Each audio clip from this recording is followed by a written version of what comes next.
Assalamualaikum warahmatullahi wabarakatuh. Perkenalkan, nama saya Sobar Yaman, kelas 2A dengan nomor NIM 20043, mahasiswa Akper Rumah Sakit Dustira. Di sini saya akan melaksanakan cara penggunaan buku SDKI, SIKI dan SLKI. Ya, juga di sini saya juga akan menggunakan buku Nanda Niknok ya. Di sini juga saya ada kasus di mana kasus ini adalah seorang pasien bernama Mr. A berusia 20 tahun mengalami nyeri sakit di bagian perut dengan gejala pasien sering BAB sebanyak 5-6 kali dalam sehari dan feses berbentuk cair, turgor menurun dan mukosa bibir mengering. Selanjutnya setelah kita mengetahui kasus tersebut, kita akan melakukan atau menggunakan buku 3S terlebih dahulu, yaitu buku SDKI, SIKI dan SLKI ya. Nah, selanjutnya yang pertama kita akan menggunakan SDKI, yaitu untuk menentukan diagnosa ya.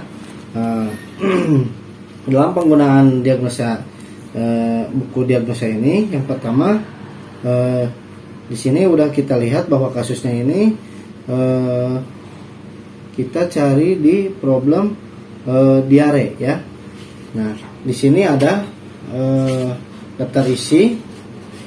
Ya, di daftar isi kita lihat, kita cari, dan di sini kita menemukan problem atau masalah tentang diare berada di halaman 58. Selanjutnya kita buka halaman 58. Di sini terdapat problem atau masalah diare D.0020, kategori fisiologis, subkategori nutrisi dan cairan. Dimana diare ini artinya pengeluaran feses yang sering, lunak dan tidak berbentuk. Di sini dapat kita langsung hubungkan, dimana diare ini sebagai problem dihubungkan dengan penyebab atau etiologi. Maka dengan kata bantu diare berhubungan dengan, di sini juga ada beberapa pilihan. Kita bisa ambil contoh, di sini ada iritasi gastrointestinal, yaitu nomor 2 ya. Bisa dilanjutkan dengan tanda penghubung dengan dibuktikan dengan defekasi lebih dari 3 kali dalam 24 jam dan feses lembek atau cair. Jadi dapat disimpulkan bahwa diagnosa keperawatan ini yaitu diare berhubungan dengan iritasi gastrointestinal dengan dibuktikan defekasi lebih dari 3 kali dalam 24 jam dan feses lembek atau cair. Selanjutnya, sesudah kita menentukan diagnosa keperawatan, kita menggunakan buku SIKI ya. Di sini buku SIKI ini yaitu Standar Intervensi Keperawatan Indonesia. Nah, untuk menggunakan SIKI ini di mana ada perencanaan. Nah, di perencanaan ini kita yang pertama adalah lakukan pencarian di tautan ya. Tautan.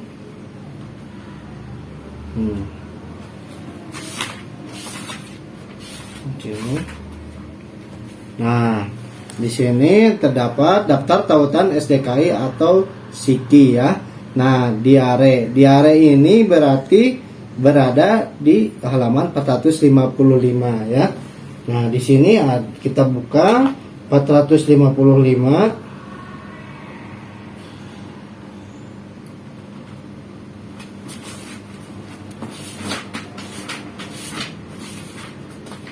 Nah, kita temukan di sini ada diare, di mana di sini terdapat keterangan intervensi utama ya, manajemen diare ya.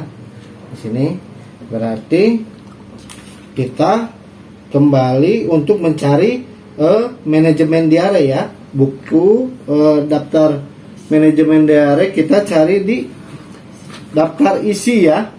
Nah, Nah, di sini kita ketemukan di daftar isi, kebetulan di sini terdapat di halaman 165 ya, manajemen diare. Kita cari 165 tentang manajemen diare.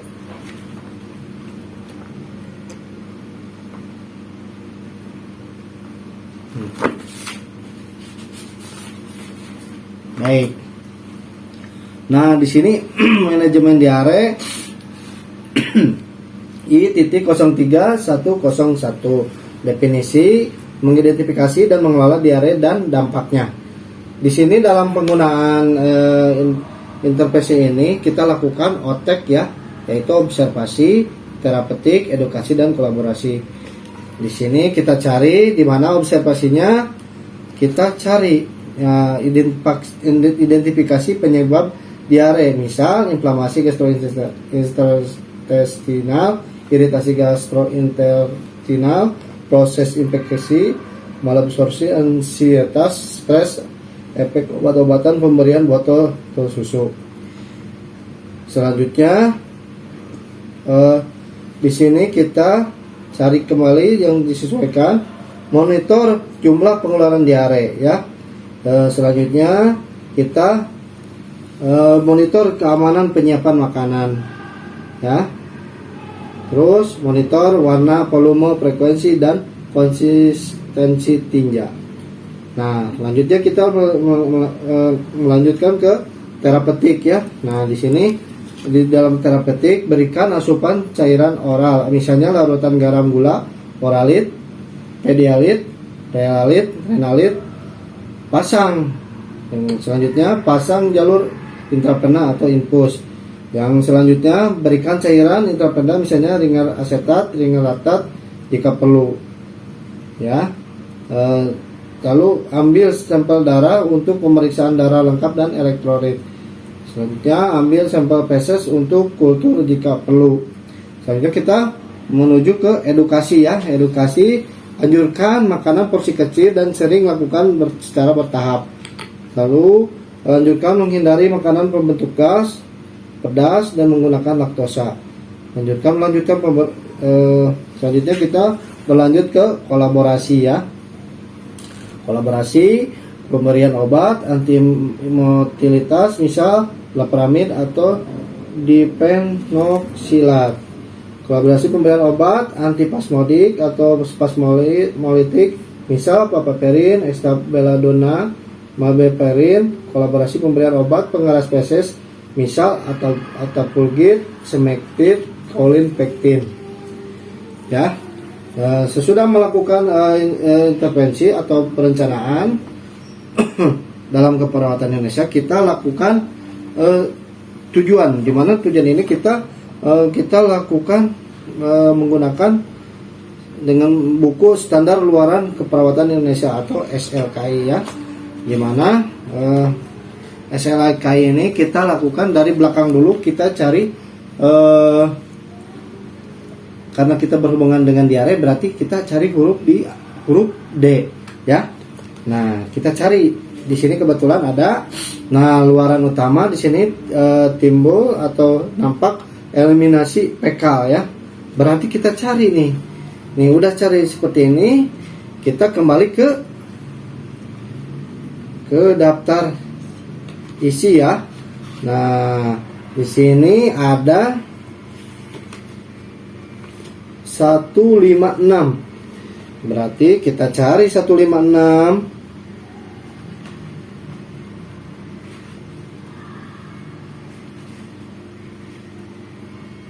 Nah, sesudah kita cari 156,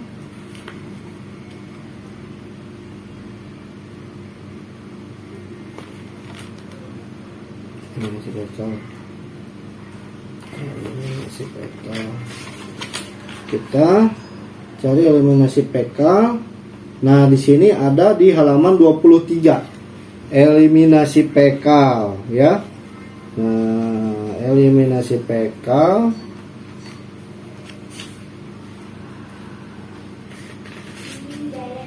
Nah, eliminasi PK L04033, definisi program defekasi normal proses defekasi normal yang disertai dengan pengeluaran feses mudah dan konsistensi, frekuensi serta berbentuk feses normal.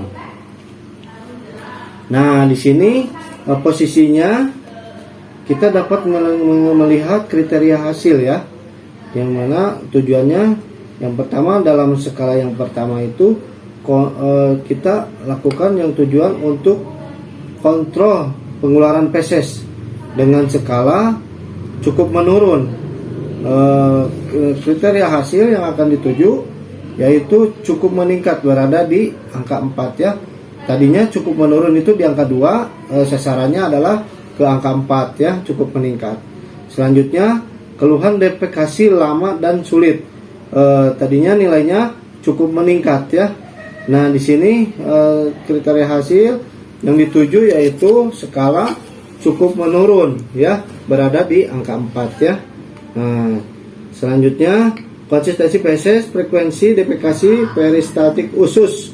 Di sini skalanya cukup memburuk, berada di skala 2. Tujuannya yang dituju yaitu dengan kriteria hasil atau skala cukup membaik, yaitu skala 4 ya. Mungkin itu aja yang dapat disampaikan untuk penggunaan buku SDKI, SIKI dan SLKI dalam proses keperawatan Indonesia. Baik, selanjutnya saya akan menggunakan buku Nanda NIC, yaitu Nursing Intervention Classification, juga NOC atau Nursing Outcome Classification ya.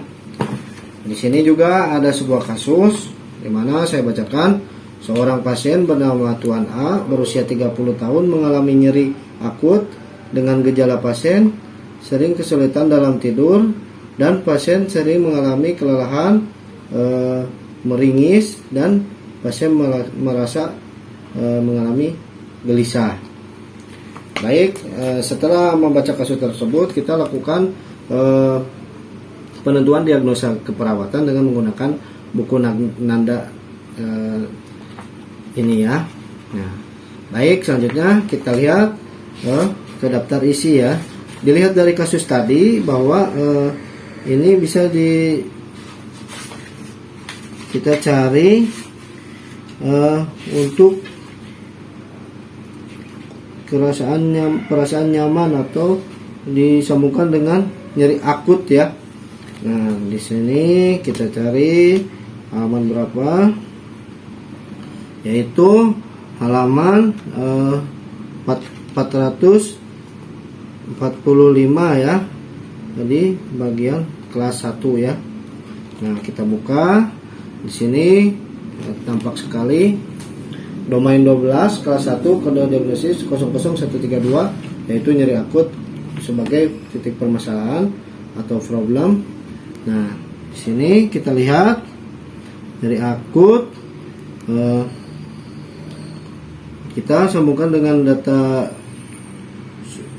DS dan DO ya.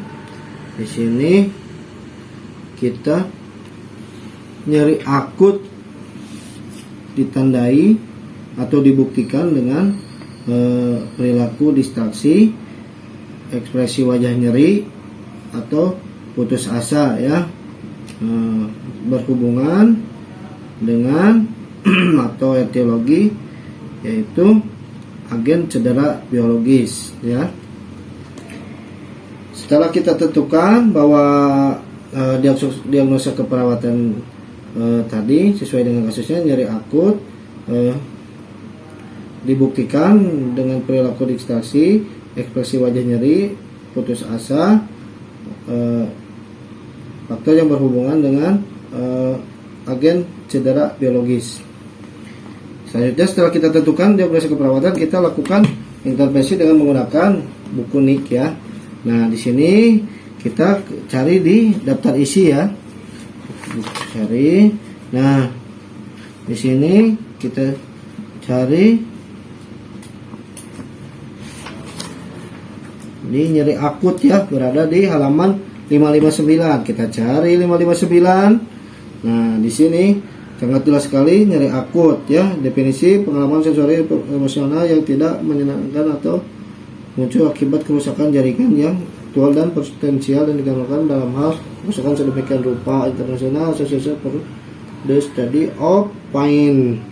Habitatnya tiba-tiba lambat dan intervensi ringan hingga berat dengan akhir yang dapat diantisipasi atau diprediksi dan berlangsung kurang 6 bulan ya. Nah, nyeri akut kita lakukan intervensi sesuai dengan kasus tadi, yaitu di sini kita cari manajemen nyeri ya. Nah, kita kembali ke daftar isi, kita cari manajemen nyeri ya. Manajemen nyeri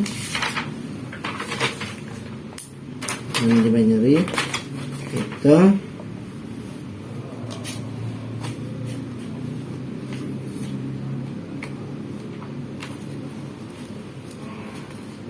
berada di halaman 198 ya, tentang nursing intervention classification. Di sini kita tentukan manajemen nyeri, definisi pengurangan atau reduksi nyeri sampai pada tingkat kenyamanan yang dapat diterima oleh pasien. Nah, aktivitas yang akan kita lakukan atau rencana kita lakukan pengkajian nyeri komprehensif yang meliputi lokasi, karakteristik, onset atau durasi, frekuensi, kualitas, intensitas atau beratnya nyeri, dan faktor pencetus. Selanjutnya, observasi adanya petunjuk nonverbal mengenai ketidaknyamanan, terutama pada mereka yang tidak dapat berkomunikasi secara efektif. Nah, selanjutnya pastikan perawatan analgesik bagi pasien dilakukan dengan pemantauan yang ketat. Nah, setelah kita lakukan intervensi atau perencanaan, maka kita lakukan untuk mencari tujuan atau nursing outcome classification yang disebutkan dalam kata NOC ya. Nah, dalam penggunaan buku NOC ini yang pertama yaitu tetap kita mencari di daftar isi ya, sesuai dengan tindakan yang akan kita lakukan, sesuai yang sudah kita intervensikan terutama yaitu nyeri akut ya. Nah, di sini kita dapat lihat bahwa dalam nyeri akut ini terutama pada di halaman 645 bagian 4 ya, tentang tautan NOC. Di sini ada tulisan kontrol nyeri ya, atau tingkat nyeri. Nah, tingkat nyeri kita atau kontrol nyeri atau tingkat nyeri kita cari di daftar isi ya. Ya, kita cari di daftar isi kontrol nyeri. Kontrol nyeri berada di halaman 247 bagian 3 ya.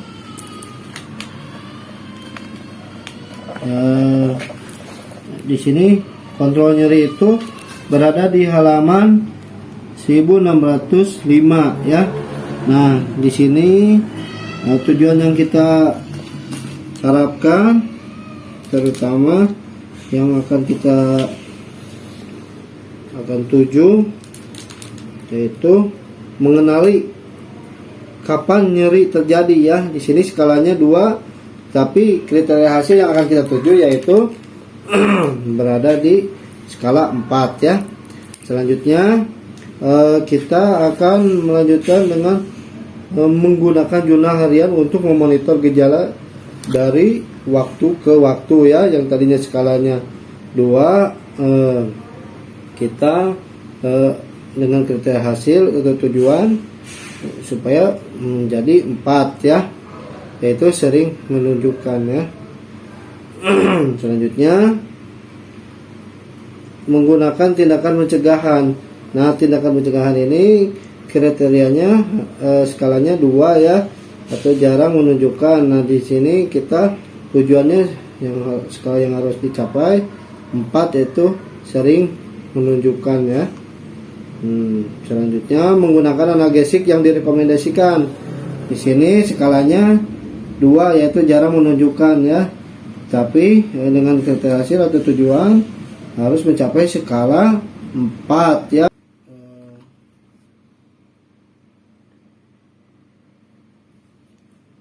Demikian untuk penggunaan buku Niknok dalam keperawatan ya, dapat kami sampaikan. Terima kasih.